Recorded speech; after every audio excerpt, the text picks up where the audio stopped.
Сәлем достар. Бүгін сіздерге супер әйелге айналуы керек қыздың қайғылы оқиғасы туралы айтатын боламын. Әр уақытта әлем ғалымдары адамдарға әртүрлі эксперимент жасады. Олардың көпшілігі өте қатыгез болды. Алайда Мод Джулианның тарихы өткеннің көптеген ғылыми зерттеулерінен гөрі таңғаларлық. Біздің бүгінгі кейіпкеріміз өз әкесі үшін экспериментті қоянға айналды. Модтың балалық шағы бір мақсат үшін нағыз тозаққа айналды. Супер әйел жасау. Мод Джулиан өзінің өмірі мен үйдегі концлагер жағдайында өмір сүруі туралы әлемге 40 жылдан кейін ғана айтуға бел буды. Міне оның үйінің қабырғаларында не болған білу үшін бізбен бірге болыңыздар. Достар, видеоны соңына дейін қарап, ұнаса лайк басып, комментарий қалдырып, каналға жазылуды ұмытпаңыздар. Оқиға 1936 жылы басталды. Дәл сол кезде 34 жастағы француз кәсіпкері Луи Диде кедей шахтерлермен ерекше келісім жасады. Ол олардың кіші қызын сатып алды. Ер адам қызға білім беруге және ештеңеден таршылық көрмеуге уәде берді. Шарт бір ғана болды. Ата-аналар қызын енді ешқашан көрмейді. Олар бұл шартқа келісті. Отбасы көп қиындықпен күн көрді. Ал Луи Диде бай болды және өзінің автокөлік салонын басқарды. Осылайша Жанин есімді қыз бейтаныс адамның қамқорлығында болды. Оның жоспары супер әйелді тәрбиелеу болды. Алайда Луи Диденің жаңа қызы 6 жасқа толған бала болатын. Ол идеяны жүзеге асыруға мүлдем сәйкес келмеді. Стратегияны өзгерту керек болды. Ең алдымен ер адам берген уәдесін ұстады. Жанин университетті бітірді. Бірақ осы уақыт ішінде ол қызға қамқорлық жасап қана қоймай, өзі үшін тыныш және айтқанынан шықпайтын әйел өсірді. Жанин 28 жасқа толғанда ол Луи Диден қызын дүниеге әкелді.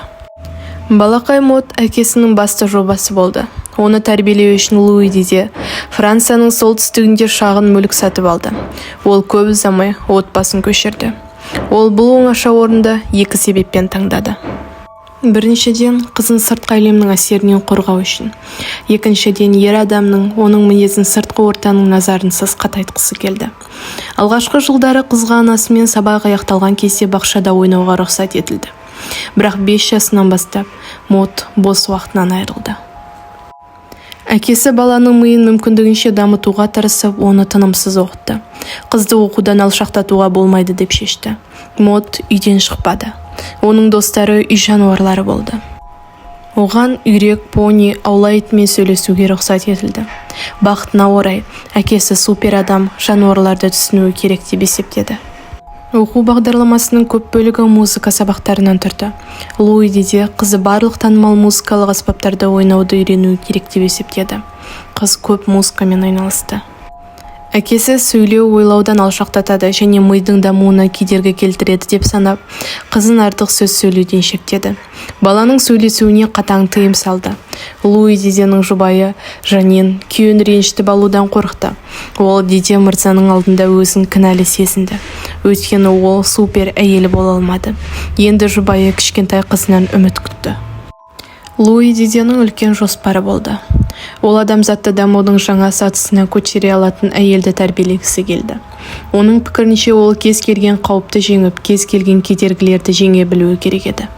Әсіресе бұл үшін ер адам өзінің тәрбие әдісін ойлап тауып, үйді сынақ алаңына айналдырды. Анасы Модты үйретіп жатқанда әкесі оның төзімділігі мен эмоционалды төзімділігін жаттықтырды. Жас кезінен бастап қыз спартандық жағдайда өмір сүрді. Оның ойыншықтары болмады. Сөйлесуге, жылауға, күлуге және басқа да эмоцияларды көрсетуге тыйым салынды.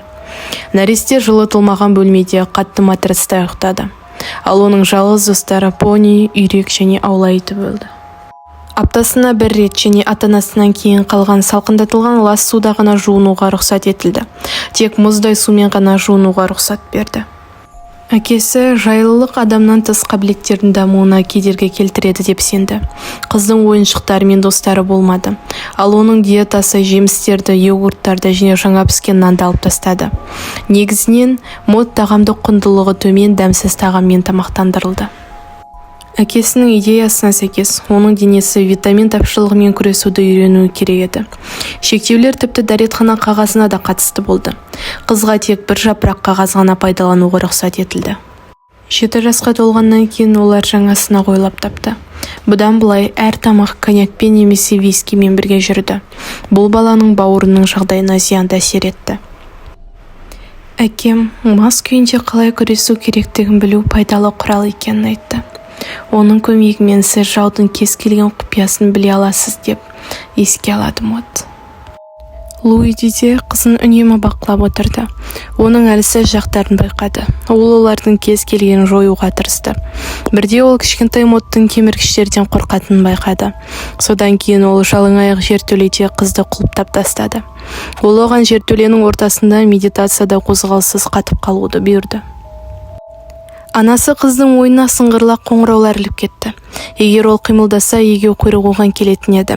Ал әкесі қызым ойын сынбайтын болса, ол егеу құйрықтар аузына кіріп кетеді деп қорқытты. Қорқынышқа толы түн Мод Джулианның есінде өмір бойы сақталды. Таңертең ғана анасы дірілдеген баланы жертөледен алып кетті. Қыз бірден жаттығуға жіберілді. Луидиденің айтуынша бұл сынақ болды. Кейінгі жылдары Мод көптеген түрлі жағдайларды бастан өткерді. Ол жертөледегі құйрықтар мен тышқандармен түнеді. Кеміргіштердің назарын аударған қоңыраулары бар киім киді. Электр тоғы бар сымдарды ұстады. Бірнеше апта бойы толық үнсіз сөйлемей өмір сүрді. Тамақ пен жылу жоқ жағдайда өмір сүруді үйренді. Жоспар бойынша Луидиде оның қызы Мод керемет гимнаст болуға, атқа мінуге, 10 градус салқын суда жүзуге, сондай-ақ әлемнің барлық музыкалық аспаптарында ойнай алуға қабілетті болуы керек еді.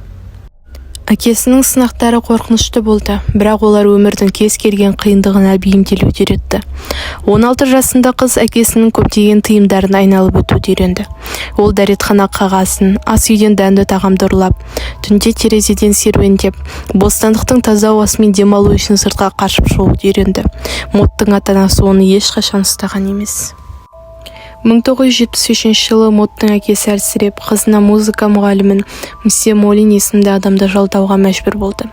Тәлімгер шәкіртінің үйіне алғаш келгенде, ол көргеніне қатты таң қалды. Шаршаған және қорқатын бала, мүмкін емес режимдерді талап ететін фанатикалық ата-аналар және Диде мырзаның отбасында билік еткен жалпы үмітсіздік атмосферасы. Содан кейін Мсье Молин музыкалық сабақтарды оның үйіне ауыстыру керектігін, оның үйінде жақсы жағдай жасалғандығын айтып, Луидидені көндіреді. Бір қызығы Луидиде келісті. Оның қызының жеткілікті дайындықтан өткеніне және оның еркіне ешқашан қарсы болмайтынына сенімді болды. Модпен жеке сөйлескеннен кейін мұғалім өзінің болжамдарына сенімді болды. Ал сәл кейінірек оны музыкалық дүкенге жұмысқа орналастырды. Дәл осы жерде қыз өзінің алғашқы махаббатымен кездесті. Осы уақытта әкесі қызына қолайлы партия 50 жастағы гомосексуалисті тапты. Алайда Мсье Молин тағы да араласып кетті. Ол Модты романтикалық қарым-қатынаста болған жас студент Ричард есімді азаматқа тұрмысқа беруге кеңес берді. Луиди де бұған қатты ашуланды. Көп ойланғаннан кейін ол қызына батасын берді. Бірақ маңызды шартпен. Бірінші қоңыраудан үйге оралу және күндерінің соңына дейін оған қамқорлық жасау керек деді. 18 жыл үй қамауынан кейін бостандыққа шыққан Мод ата-анасына оралудан бас тартты. Ол адамдармен қарым-қатынас жасауды және денсаулығын қалпына келтіруді ұзақ уақыт үйренуге мәжбүр болды. Бауыр проблемалардан басқа қыздың тістері де бұзылды. Мод Джулиан өзінің оқиғасын күйеуімен де бөлісуге батылы бармады. Ол егжей-тегжейлерді 1981 жылы Луидиде қайтыс болғаннан кейін ғана білді. Мод Джулиан жаңа өмірді тек толық оңалту курсынан өту арқылы ғана бастай алды. Ол білім алып, 2 қыз туды және өзі табысты психотерапевт болды. Бүгінде Мод атақты психотерапевт және бақытты әйел, бақытты ана.